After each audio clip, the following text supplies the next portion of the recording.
USA Today recently ran a gushing story on the Pentagon's cyber war efforts. And when I say a gushing story, I mean it. It ran on the front page, above the fold where everyone could see it.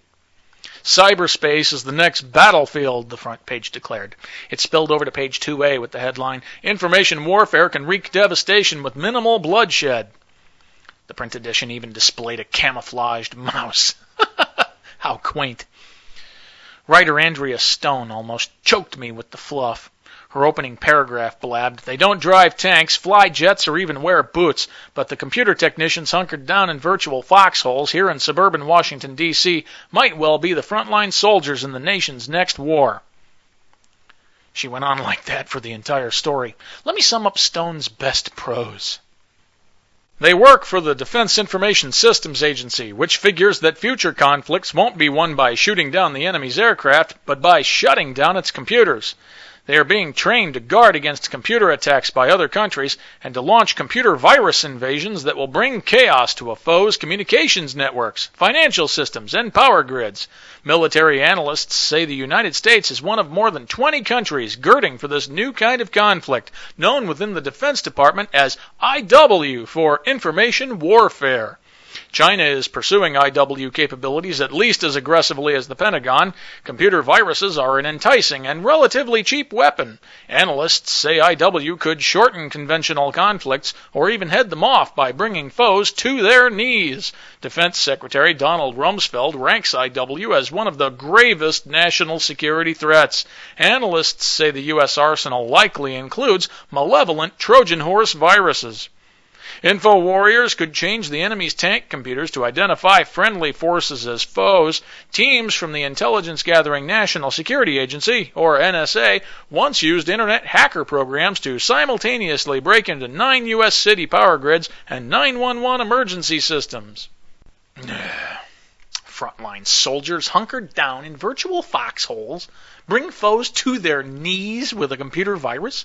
Rumsfeld, an architect of the Vietnam War, now believes a 500-byte ping packet can outperform a 500-pound bomb? Ugh, thank goodness I picked up a new asthma inhaler before reading it. Stone made it clear she doesn't know the difference between a computer and a CB radio. Note this gem. The Pentagon has already used computer weapons. During the Gulf War, U.S. warplanes emitted electronic jamming signals, ... Bah! Memo to clueless reporter. Germany used the same technology against us in World War II. Only in the final paragraph did Stone offer any opposition to her gush. Information warfare doesn't have the same punch as bombs, National Defense University IW expert Dan Kuehl says. Stone littered her story with the word virus. At one point she declared, China has assembled a battalion of computer experts to develop offensive viruses.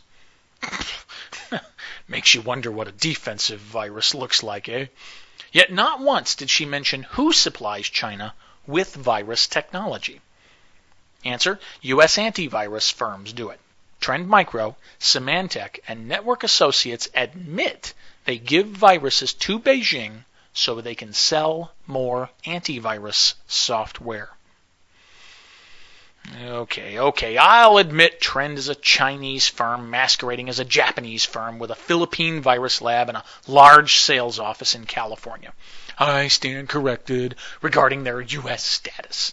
Still, we can sum up the irony in 3 sentences. Number 1, Beltway info warriors believe China can devastate the U.S. with computer viruses. Number 2, U.S. antivirus firms supply Beijing with virus technology but don't supply it to Washington. Number 3, Beltway info warriors buy virus protection almost exclusively from turncoat antivirus firms. Talk about a perpetual cash cow for the industry. Best of all, the Pentagon remains addicted to commercial antivirus software. Those whimpering info wusses give truckloads of tax dollars to their pushers. The makers of Kevlar vests could learn a valuable lesson here. Amoral? Sure. But morals sometimes clash with profits. Antivirus firms must decide whether to put their customers' safety or their shareholders' interests first. Trend Micro, Symantec, and Network Associates report to Wall Street, not the White House. Their virus experts serve China as a tool of the marketing department. I don't make this claim lightly. Anyway, I can forgive Stone if she didn't investigate the other side of her fluff piece. Few critics exist, and vmyths.com hoards many of them. Trust me, you'll make more money if you worship IW rather than critique it. Now you know why only the Wall Street Journal, the Register, and vmyths.com reported on China's unique relationship with antivirus firms. No other print or web-based publication on Earth touched this hot potato. Not even computer security publications. Not even USA Today. I suppose we can also forgive the U.S. military if they left Stone in the dark on purpose. The Pentagon needs a clear-cut Mongol enemy for publicity reasons. USA Today's gushing piece would lose its propaganda value if it said antivirus companies give virus technology to China but not to the U.S. The Pentagon would once again look stupid, and who needs such notoriety on the front page of a national newspaper?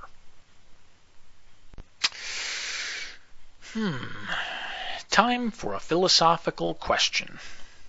What does the Pentagon hope to achieve with all of this propaganda? Stone buried the answer deep within her story. The military's Joint Task Force for Computer Network Defense asked Congress for a 500% increase in funding, from $3.1 million to $18.6 million in 2002.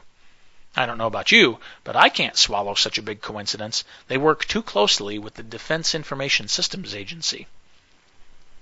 We can't call it lobbying per se, so let's think of it as asymmetric lobbying. Then we find another story in the same newspaper edition written by, you guessed it, Andrea Stone. Beltway insiders believe GW, the computer-in-chief himself, will pick his top cyber general as the next chairman of the Joint Chiefs of Staff. Stone's front-page fluff piece came at a very opportune time for him. Okay, the JCS nominee rumor does sound a little bit like a coincidence. Yet we'll never know for sure, will we? I'm Rob Rosenberger for vmyths.com, vmyths.com. Truth about computer virus myths and hoaxes. Be there or be scared.